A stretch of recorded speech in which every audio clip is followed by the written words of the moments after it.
ahí por suerte durante la pandemia se visibilizó algo que antes y después lo seguimos haciendo las mujeres. Y bueno, para venir aquí a esta escuela tenía que venir con mi familia, así que bueno, tengo un bebé, Carmelo, bueno, así que me acompaña, sí. Qué bueno. ¿Y cómo conviven las diferentes facetas de las mismas personas? Eh, por suerte, en mis ámbitos de trabajo, en esos me siento como privilegiada, son ámbitos muy amorosos, donde me acogen no solo a mí, sino también a mi familia. Entonces, bueno, en ese sentido me siento muy cómoda y siento que tengo la posibilidad de poder hacer converger la maternidad y el trabajo remunerado, que además es un trabajo que me gusta, que me apasiona. Entonces, bueno, en ese sentido me siento privilegiada, como decía antes. A ver, en el camino de todo esto, la idea era hablar también y poder profundizar en algunas cuestiones relacionadas con los 50 años del comienzo de la dictadura en Chile, tratar de entender el marco regional. Digo, ¿en qué momento de la región nos encontramos? Porque hay una disputa de sentido fuerte con respecto a las memorias y sobre todo de la atrocidad de la dictadura. Digo, ¿en qué momento estamos? Bueno, es un momento complejo donde, por lo menos desde mi diagnóstico, hay un giro a la derecha, digamos, pero no es cualquier derecha, es una derecha fascista, lo pondría en esos términos, una derecha no institucional, lo cual vuelve más complejo y también, digamos, para mí hay que romper con esta equiparación entre derecha y sectores concentrados. Digamos, hoy nos encontramos con que discursos de ese tenor calan en toda la sociedad y muy fuertemente en los sectores populares. Entonces me parece que desde quienes nos reivindicamos dentro del pensamiento crítico y más desde la educación popular y las pedagogías críticas, tenemos que pensar, bueno, ¿qué pasa? ¿Qué nos está pasando? ¿Cómo podemos torcer, digamos, estos sentidos desde la batalla cultural, ¿no? Que es nuestro campo de acción? En ese sentido, digo, leía otra vez una nota que hablaba de un pueblito en los Estados Unidos que había tenido una experiencia libertaria, pongámosle ese título, en donde, bueno, después de varias catástrofes en el camino y con mucha dificultad como para poder avanzar, finalmente los libertarios se fueron del pueblito, nada de eso funcionó. Lo concreto es que las trazas de esa marcación neoliberal tan brutal siguen hasta el día de hoy. Digo, calles con dificultades para poder transitar porque están todas rotas, en tema de seguridad y en tema de educación. ¿Cuáles son las preocupaciones y los riesgos del crecimiento de, como tú dices, estos fascismos incorporados en los gobiernos, que aparte plantean un desarme de los estados?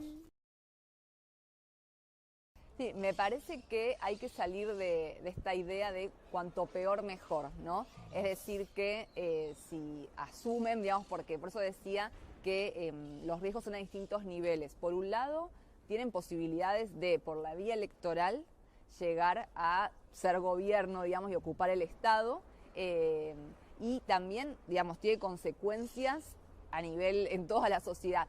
Vuelvo a esta idea, no es cuanto peor mejor, porque las consecuencias después la van a pagar todos los sectores e inclusive los sectores populares sobre todo. Entonces me parece que eso por un lado, entonces hay riesgos de índole socioeconómica, también hay riesgos en términos de género que hablamos al inicio, me parece que tienen condimentos de misoginia, digamos, por lo menos los líderes que se perfilan, también contrarios a los derechos de las diversidades sexuales, entonces me parece que ahí también hay algo mismo, digamos, con las cuestiones de raza, entonces me parece que como que hay muchos sectores que pueden verse potencialmente afectados. Digo, en la realidad argentina, lo hablo en potencial, pero ya lo hemos visto en otras experiencias, por ejemplo la de Brasil cercana a nuestro país.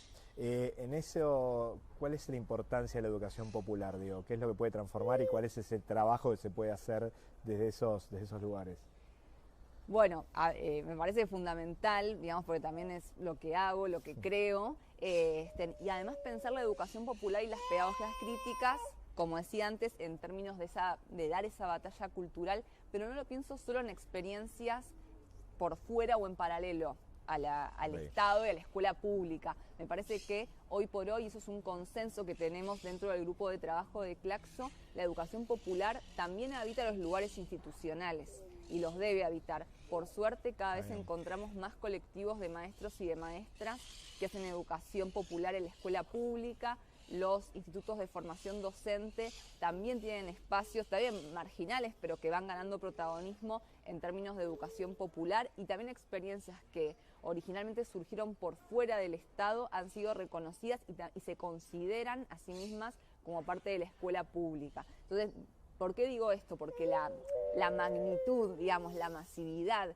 que se logra desde lo institucional no es lo mismo que pensar experiencias micro, aisladas, es decir, ahí hay un juego que hay que hacer entre lo local, la autonomía, pero también el logro, digamos, de la incidencia y de ir, digamos, porque esa es la única manera de dar una batalla cultural, digamos, de amplia escala y no quedar en pequeños reductos que nos hablamos a nosotras y a nosotros mismos y después nos desayunamos con que hay grandes porcentajes de la población que están pensando, viendo otra cosa.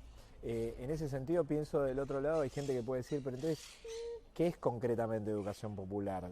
¿Qué es lo que marca una diferencia con algunos otros circuitos educativos? Varias cuestiones. Más que de un contenido, para mí la educación popular no pasa solamente por mostrar otros contenidos, sino también y principalmente por pensar otro tipo de relaciones entre quienes habitan ese espacio educativo. Digo, por ejemplo, salir de una simetría cerrada y dura entre la función del educador o educadora y quienes están siendo educados o educadas.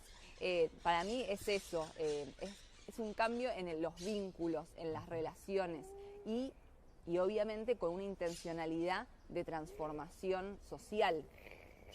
Sí, a ver, pensaba ahí en lo de la transformación social, digo, cuánto en la construcción de las memorias tiene una función esencial. Hablamos en algunas entrevistas en estos días que estuvimos aquí en relación a lo educativo, cuántas situaciones pioneras se dieron en el marco educativo relacionado con las memorias de los procesos dictatoriales en la región, ¿no? Exacto, sí. Hay todo un proceso fuerte de recuperación de la memoria, de las memorias, no solo de las dictatoriales, digamos, pero en general, por ejemplo, recuperación de memorias de luchas. Hubo algo interesante en esta escuela, en el panel de apertura, que un compañero del GT, Daniel Fauré, nos invitó a recuperar las memorias del triunfo, ¿no? Como que se recupera mucho, y la educación popular también lo hace, las memorias, digamos, de la resistencia, de la derrota, pero también las memorias del triunfo de la unidad popular era. Y ahí se armó una dinámica donde la gente de Chile, que era minoritaria, digamos, en el salón, nos contó al grupito de personas que teníamos atrás, adelante, al costado, una memoria del triunfo. Y para mí fue como interesante, es decir, que la educación popular no solo hace memoria de las atrocidades, sino también de lo que el pueblo pudo en otros momentos, y que eso también nos permite situarnos o resituarnos en otro lugar de cara al futuro.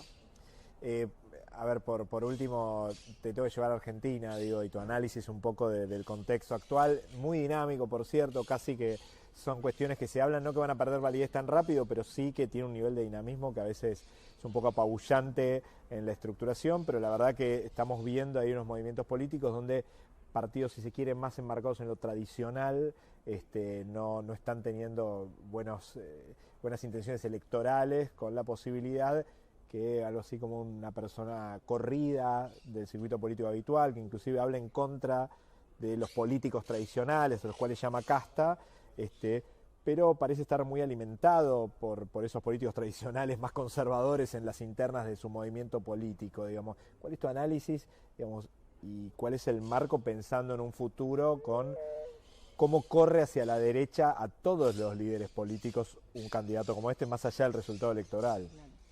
Bueno, no sé si voy a decir algo muy nuevo. Sí, hay situaciones, hay momentos, como politóloga lo digo, donde hay crisis de la representación política, es decir, no hay identificación con la clase política, y son momentos más propicios para que alguien que se reivindica como un outsider, alguien que está por fuera de la política, bueno, tome protagonismo. Claro.